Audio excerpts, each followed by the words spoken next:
Hey everyone, you're listening to the Simply Smarter podcast. Our goal is to help families navigate some of the areas surrounding the college prep process, which includes providing college and ACT-related advice, not just for students, but their families as well. This is my co-host, Caleb. Listen each week to find out how students can score better on college placement tests, learning techniques and methods that build confidence, beat test anxiety, and identify strengths within each student. Don't forget to stay in the know by subscribing to our podcast. Welcome back to the Simply Smarter podcast. I'm your co-host, Jill, and this is Caleb. Hey, everybody. Welcome back. Yes. We're excited to be hosting again. It's been a little while. It's been a minute. We took a bit of a break. Yeah, but we're back. Here we're we back. are. We have some things to talk about. Yeah. So, What are we getting into today? man, Oof. well, clearly ACT stuff. Of course. Most of what we talk about. Yeah, that's true.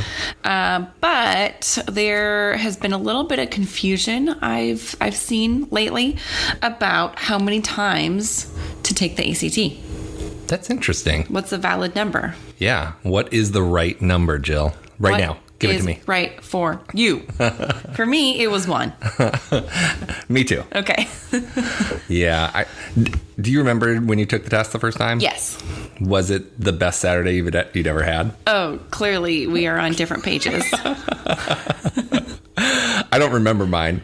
I had my don't? I had my second major concussion the week before I took the ACT. So I didn't go to school all week. Like I was just Out of it. my brain was You really scrambled. medically didn't remember it. Yeah, I literally don't remember it. Pretty awesome, right? No, I remember I was in my science class. That was my science class. Oh, cool. In the science room. And took it on a Saturday. I remember where I was sitting and honestly just felt like intimidated and a little overwhelmed. And I was like, I don't know. I'm hoping it's good enough. Yeah. So And it was. It was. And Thank it was. goodness. I love it.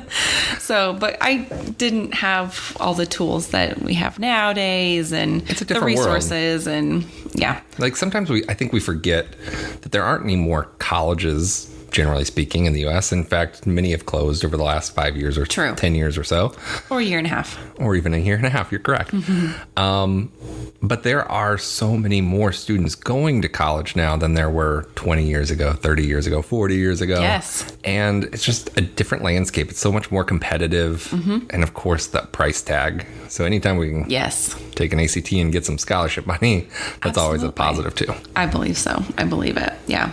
And it also kind of depends on what schools you are applying to, right? So I was talking to my neighbor this week and I said, it's almost time for you. Like what schools are you looking into? And, where are you going to go look? And she actually just visited KU. So that was Cool. exciting for her. And yeah, she that's may fun. go there. We were talking about Arkansas and that in-state tuition program. Yeah. And so I said, well, build your list, 5 to 10 colleges, knock them down. This is the summer to go venture out and look at Yeah. them and see what's going on. Get a feel and Yeah, no, that's great. it's an exciting time for I like that. a lot of group of kids in my neighborhood. They're all like juniors. So Oh, man. I'm like, come and talk to me. I'll help you. I'll help you with That's all the awesome. things. But yeah, That's cool. Kind of rerouting back to what schools are you applying to? Yeah. Do they require the ACT? Is it optional? Right. Is it? Do we know yet? Nope. That's the challenge, Not right? for these juniors. I am so sorry, families out there who are trying to navigate this process that is confusing in a normal year, but extra confusing when colleges aren't making decisions until the last minute, right? Yes. And good case in this, like last week you reached out to the University of Missouri. I did. And Mizzou responded with a very interesting response of, hey, we haven't changed anything for decades, but we're continuously making changes. Yeah. And it was Kind of vague. and it was actually, the word was constantly making changes. So like, Right. again, it was just kind of a funny way to phrase it all. And it didn't say anything, but it said everything. Does that make sense? It didn't make sense to me. No. So Exactly. And again, they're keeping it open because they don't know. They still don't know what it looks like. In that email, they responded and said like, hey, you know what? This is the first time we've done this. Our students who first did this are just now finishing their first semester. yeah. We'll let you know because Right. we don't know how they've done or what the future holds for us. So everything has been so up in the air the past year and a half. Yeah. So we continue to search for what the colleges are looking for class of 2023 and beyond. Yeah. And we just don't know because the colleges don't know. Right. So, I mean, we obviously want to let our listeners know when we do know all the things, but. And there are some constants out there, right? Like University of Nebraska, they have declared until the class of 2025, and again, they always have the right to change their mind, but until class of 2025, they are test optional. Yeah. They recommend taking an ACT, but it's not required. So let's dig into, we're kind of jumping around on our outline, all over, if you may, a little bit, but let's talk about that test optional piece, because what does it mean? Right. Like, if you can take a test, take a test. Right. You know, like if you're going to get a 31, take the test. Oh yeah, for sure. Take it, right? For sure. If you have that option, go ahead and do it. And test optional means a lot of different things, which is kind of tricky, right? Mm-hmm. Different schools use that term in a way that's opposite from another school. So when test optional started becoming a bigger trend 15, 20 years ago, most schools were calling themselves test optional because a student could select to send AP scores, or they could send SAT subject scores, or they could send something else, some other kind of exam, or an ACT or an SAT, of course. They were test optional. The student got to choose which one, right? Now test optional has a connotation that you don't have to take the ACT and you can still get accepted. Mm-hmm. And I think that's more along the lines of where we are now. Yes. Except for it's still not, again, sometimes we read test optional and we think test blind. And those are two very different things. Right. Talk about that for just a second. Yeah. So test optional, students typically colleges still want to see the scores just so that they can make the best decision possible, especially in this era where school has been pretty funky over the last 2 years. Mm-hmm. Yeah. So grades may not mean exactly the same thing. Many schools have gone pass fail. So like, how do you evaluate that information? Right. The ACT kind of provides a little bit more context in that realm. And so colleges still want it. Mm-hmm. And therefore they're going to accept students at a higher rate for those who do submit scores than who don't. It's just a natural tendency, right? Yeah. If you don't submit scores, they assume, for better or for worse, that you didn't do as well as maybe you actually did. Mm-hmm. So again, keep that in mind. They may be test optional where you don't have to submit them. That's fine, but kind of keep in mind the ramifications of acceptance or scholarships and things like that. Yeah. Test blind, on the other hand, means like, hey, they don't even have a place to put that information, that score, into the system. There's no checkbox. Which means like literally they won't take it into account. Right. That seems odd. I mean, it just seems like they've been doing this for so long, and whether or not that's a good thing or a bad thing, I guess we'll find out over the next few years. Right. But it does seem strange. Yeah. We've been forced into the situation much faster than most people figured we would. Yes. That's for sure. Yes. I know. So true. Okay. Well, thanks for explaining that a little bit more in depth. Another option is if you start with a lower score and take the ACT and then, okay, this is my score, but I don't feel like I did that great. Like, it was an off day. I had a concussion. Yes. Things were off, personal issues, or, you just didn't feel good, whatever it may be. And then you go through ACT prep. Right. And you learn those different strategies. Mm-hmm. You learn the timing piece. Yeah, the pacing. Whoa, that's huge. For sure. And then you just feel more confident. You feel so much more confident going into a test after you've taken some kind of ACT prep. Yeah. Take it again. Right. Take it again. Absolutely. You will do better. You will do better. For sure. And we've kind of been on an interesting journey through all this, right?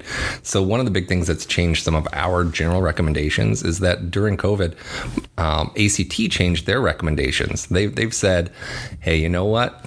After decades of saying we don't want students or colleges to evaluate super scores for students, they are now on board, right? Right. So now super scoring is going to be more and more common as we continue on in this admissions journey, right? Yeah.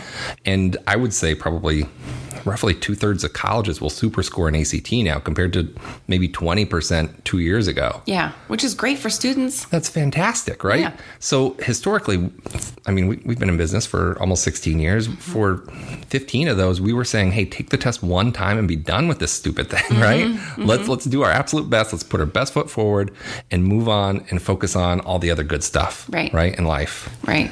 Now, again, with super scores, maybe we really do take it 2 or 3 times intentionally. Maybe we take it one time and we do really well, but there's a section that we didn't do quite as well in. Right. Now we can focus in on that one section for the next test date, and then the super score gets bumped up, right? Absolutely. It's kind of great. Absolutely. I mean, some students get burned out by the science section. Oh, yeah. They're just tired. Right. They've been thinking really hard for, 2 hours, over 2 hours. Right. So they're ready for a break. So, take it again. I really wish the section retesting would have come into play. We were pretty psyched about that. A lot. Yes, that would have been so beneficial for students, but it just never really happened. So they may circle around and do that again, but at this point it's on the back burner for sure. Yes. Yeah. Let's talk about scholarships for a little bit and scholarships / honors program. So, maybe you say you take, March 1st is the state of Kansas juniors. They're all taking the ACT on March 1st. All right. Say that's going to be your first test. Great. Wonderful. You get a 27. Okay. That's a solid score. Yeah. That's really great. Honors program starts at 28. What are you going to do? Take the test again. Take it again. Take it again. You're close. Yes. But again, take it again when or if you're prepared. Correct. Right? Correct. And again, I know people are going to be annoyed with me on this one probably, but I don't understand ever doing anything unless you are ready and wanting to do your best. Right. And ready to do your best. Again, I don't know any student that walks into the ACT and doesn't want to do their best. Correct. But I do know students who walk into the ACT and say, I'm just going to take it and see what my score is. And they're not prepared the way that they need to be to get that score, right? It's different. It's a different situation of knowing what your goal score is versus knowing your goal score and preparing for that goal score. Right. And I do think it kind of knocks down your confidence too, because we have had students that come in for our free practice tests on Saturday morning. I'm just going to take it, see what my score is. And they're really disappointed. Oh yeah, for sure. They're, good students. Right. They Absolutely. apply themselves in school. Yeah. A's and B's and didn't come close to what they hoped to actually score. Correct. I talked with a family just this morning and they took the October test. Their student is a junior and that student scored a 22 and they were expecting something in the high 20s or 30 mark because their daughter goes to a very, very, very good high school and does well in school. Yeah. But it's just different. It is. And a little side note, if I may. Please do. Again, context, right? So 22, again, it's not a 30. Don't get me wrong. It's not a 28. But guess what? It's the 64th percentile. Yes. That's better than basically 2/3 of college-bound students. Yes. So again, that context of even how the test is scored, and we need a framework to work from. And unfortunately, we just assume that these scores are linear, and they are 100% not. Right? Correct. So we want to make sure we kind of understand that and know kind of what our scores actually mean. So, and that's a good leeway into, I was going to talk about the national average that went down. Yeah. This year for this past year, it's now at 20.3, right? Which is the lowest it's been since over a decade. Right. So it's low, right? At 20, right? And that's not horrible. No. But that's the average. Yeah. But it's lower. And again, the context of what's been going on, man, I'm not surprised. Right. I've been dumbfounded over the last year and a half of just the gaps that are missing. And more than even just over the last year where most of the students in our area have been in person, it was that spring semester of 2020 where students just, man, it was awful. Yeah. They learned almost nothing. They covered almost nothing. And if they took Algebra 2 that semester, they missed a huge chunk of material that they'll never learn again. Right. They moved on to pre-calc or calc or whatever it may be. And now they're done with that. Yeah. And there are going to be some questions that, again, we'll help them learn some new strategies to do better on those. Yep. But we don't pretend we can teach. Again, for instance, a lot of students will spend 2 weeks on matrices in the math section, which is generally learned at the end of Algebra 2. Okay. We can't spend all that time reviewing those one pieces, that one topic, when we're talking about maybe there's going to be one question on the ACT, right? Yeah, right. But if you've never seen matrices, you're probably not going to get that question right now. Yep. So we'll refresh. We'll help you learn and focus on the right things and the right strategies. But again, school and COVID and everything else has just hurt students in that way, where there's just some questions they just can't get right. There is. And now is a great time to come in and do the ACT prep, because we can help you fill in those gaps, right? Like if the national average is 20.3 and you come in, you get, your baseline score, and then you do prep, like you can blow that national average out of the water, right? Just some hard work and dedication and filling in those gaps where they need to be filled in. For sure. And we've talked about that for the past year and a half, when everything shut down, when COVID became a huge thing, it was like, man, this is going to last for a really long time. Like, how long is this going to last? Like, what are the repercussions? What are the impacts? Yeah. Yes. And especially for our students. Right? Like, what are the repercussions that are going to happen on our elementary, middle school, and high school students? Right. And we're now seeing that. Oh, yeah, because it's been long enough. Right. And so, they're going to do fine. They're going to be great. Right. They are going to be great. We have full kids confidence are resilient. in that. Yes. But it is a struggle. Yeah. But we want to help. We want to help them with that. We want to help them overcome that. So, for sure. So give yourself enough time to meet and reach your goals. We have kind of going back to the whole COVID thing. We've seen a lot of seniors come in this year, and they waited a lot, and some of that is due to the colleges just not making their decisions until April, May, June of 2021, earlier this year. But man, I've never seen so many seniors in the fall. And they have to do it. Yeah, now's the last chance. Last opportunity. Like the December test coming up, we still have quite a few seniors, and by this point in a normal year, we've moved on to the junior class completely. Yes. And it's just an interesting extra piece of phenomenon that, and now there's just more pressure. There's more everything. Right. So again, if we can plan ahead and think about like, hey, how many schools are on our list? There, we have 15 right now. We're going to narrow it down to 8 or 10 down the road. But knowing that at least 20, 30, 40% are going to require an ACT. Yeah. Let's focus on the end goal, and that's getting into colleges that are going to be a good fit for us. Yes. And maybe that does include a little bit of prep here or there. Yep, absolutely. I agree. What else? What else should we talk about? Should we talk about the PSAT a little bit, or? Yeah, we can talk about that a little bit. Should we skip it? It happened last month, right? It was just a little over a month ago now. Yes. I have a lot of parents say, well, my student took the PSAT and he did really, really good at it. So we're just going to wait until the ACT and then just take it. And it's like almost the same score, right? I'm like, oh, well, that's one way to think of it. Not entirely accurate, but sure. It is a good indicator of how they may score on an SAT or an ACT.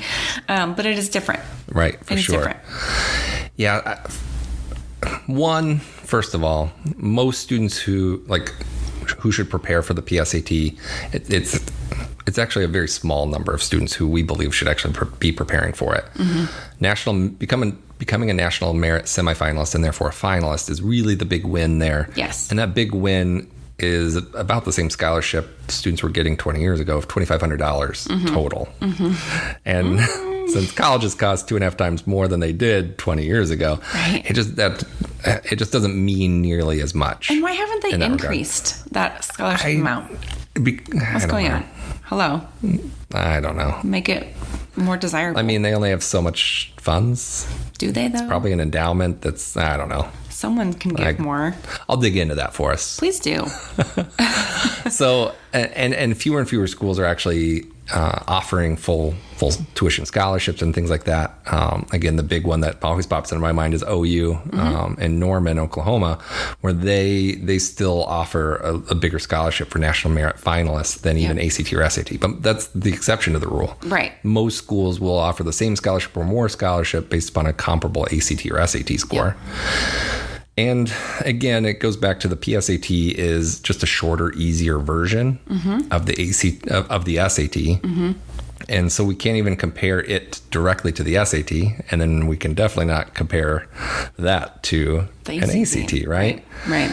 And colleges don't necessarily look at the PSAT. No, they won't use those for admission at all. Or your ACT scores. But for sure. So sure, take it if you feel like you're going to do well and you're applying for national merit, and you're going to get a good lengthy test underneath your belt, get some of those jitters out, get a little bit of experience. It's good exposure, right? It mirrors the SAT. It's just a shorter, easier version. But if you think that that's going to translate to ACT world, unfortunately, it's just not going to do that. Right. All right. And same thing with a pre-ACT, to be honest, right? A lot of students take the pre-ACT during sophomore year. Yep. And again, it's a good precursor, but it is a shorter, easier exam because it's dedicated toward a younger audience. Right. And it's not generally reflective. Some students, and again, going back to like even some of the rationale behind it, not only are the questions more difficult, but it's a longer test, the ACT. So again, if a student has troubles focusing, they're probably not going to do as well on the ACT as they did on the pre-ACT because now you've taken this 2-hour test and made it 3.5 hours. Right. And little things like that can add up pretty quickly. Absolutely. Yeah. So. Agreed. Well, good. So again, how many times do I take the ACT? It's going to be different. It's going to be different. Sorry, there's not a solid 3. answer. I wouldn't recommend you take it all 12 times. No. For Pete's sakes. That would be horrible. Your South Dakota just came out. I know. That was adorable. That would just be a big waste of time. 12 times. Come on. When I worked in admissions, I actually saw a student who took it 11 times. Oh. Ooh, yikes. That's a lot. That's like a part-time job. 2 years worth of testing. What I feel like he could have just gotten a part-time job. She could have used her time very differently. Oh, that's painful. Anyway. Painful. All right. Well, if you have any questions about PSAT, practice ACT, SAT, ACT prep. all of it. Anything. Just give us a call. Shoot us an email, enrollment@getsmarterprep.com. You can listen to all of our podcasts here. You can go back in time 2 years ago and listen to our very first podcast. We have lots of good, useful information if you want to skim through some of that. So anyway, find us at getsmarterprep.com. And as always, we offer free practice tests every Saturday morning. That's true. All right. Well, have a good week, everybody. Thanks, everybody.